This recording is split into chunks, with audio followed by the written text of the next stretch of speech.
সড়কে শৃঙ্খলা ফেরাতে চলতি মাসের প্রথম সপ্তাহে রাজধানীর বিভিন্ন গুরুত্বপূর্ণ পয়েন্টে বসানো হয়েছে এআই প্রযুক্তি নির্ভর ক্যামেরা, যার মূল উদ্দেশ্য ট্রাফিক আইন অমান্যকারীদের সহজেই শনাক্ত করে স্বয়ংক্রিয়ভাবে আইনগত পদক্ষেপ নেওয়া, পাশাপাশি সচেতনতা বাড়ানো। এবার সেই সুযোগকে কাজে লাগিয়ে সক্রিয় হয়েছে প্রতারক চক্র।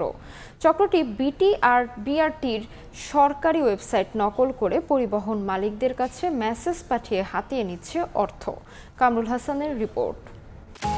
এসএমএস পাইছিলাম কিছুদিন আগে, হঠাৎ করে সেখানে আমাকে বলতেছে যে আমি ওভার স্পিডিং করছি এবং এটার জন্য আমার নামে একটা মামলা হয়েছে এবং সেটার মামলার জন্য আমার ৩,০০০ টাকা পে করতে হবে। তবে আমি যদি 7 দিনের মধ্যে দিই তাহলে ১৫০০ টাকা।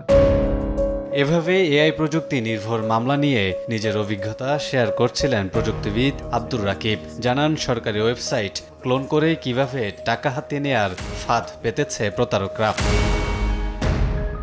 এমন অভিযোগ পেয়ে অনুসন্ধানে নামে সময় সংবাদ, যেখানে অন্তত 15 জন ভুক্তভোগী একই রকম প্রতারণামূলক মেসেজ পাওয়ার কথা জানিয়েছেন। দাবি করা হয় জরিমানার অর্থ, যা আদতে পুরোটাই প্রতারণা। ফোটানোর ঝামেলা ছাড়াই নিরাপদ পানির জন্য ঘরে আনুন পিওরিট।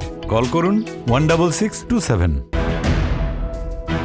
অনুসন্ধানে জানা যায়, এই চক্রের সদস্যরা প্রথমে টার্গেট করা ব্যক্তির মোবাইল নাম্বার সংগ্রহ করে, পরে সেই নাম্বারে bspbrta.payfeebd.icu এই ঠিকানার লিংক পাঠানো হয়। বলা হয় তার গাড়ি কিংবা মোটরসাইকেলের নামে এআই মামলা হয়েছে।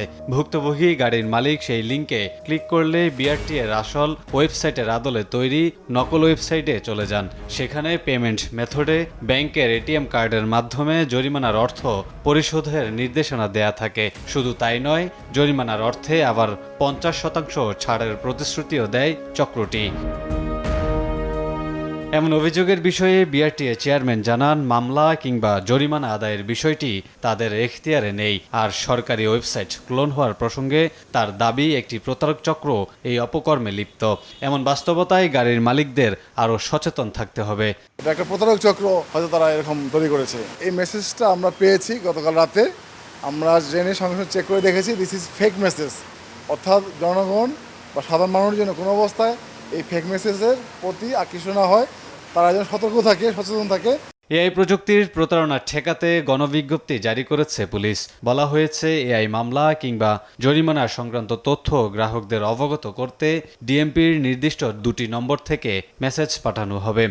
আমরা এখন ফুটেজ সংগ্রহ করতেছি। ফুটেজ সংগ্রহ করে আমরা স্বয়ংক্রিয়ভাবে যদি আমরা দিতে পারি, কিন্তু আমরা দিচ্ছি না। আমরা স্বয়ংক্রিয়ভাবে মামলাটা না দিয়ে আমরা ওটা আবার ম্যানুয়ালি যাচাই বাছাই করছি, যাতে আমাদের কোনো রকম ভুল ভ্রান্তি না হয়। ওই যাচাই বাছাই করার পরে আমরা যাদেরকে অথেন্টিক মনে করতেছি যে এটা একদম আমরা ওভারশিওর এবং এটার মধ্যে কোনো সন্দেহ নাই, আমরা শুধুমাত্র তাদেরকে প্রথমে তাদের কাছে একটা হার্ড কপি যাচ্ছে। এই হার্ড কপি যাওয়ার সঙ্গে সঙ্গে তাদের মোবাইলে একটা খুদে মেসেজ যাচ্ছে। আমরা একটা গণবিজ্ঞপ্তি দিয়েছি এবং এগুলো আমাদের সাইবার ইউনিট আছে, সাইবার ইউনিটকে আমরা জানিয়ে দিব যেগুলো কোন জায়গা থেকে কি হচ্ছে এগুলো দেখার জন্য।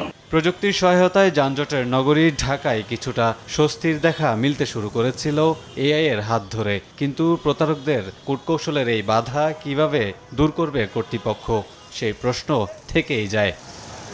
কামরুল হাসান, সময় সংবাদ, ঢাকা।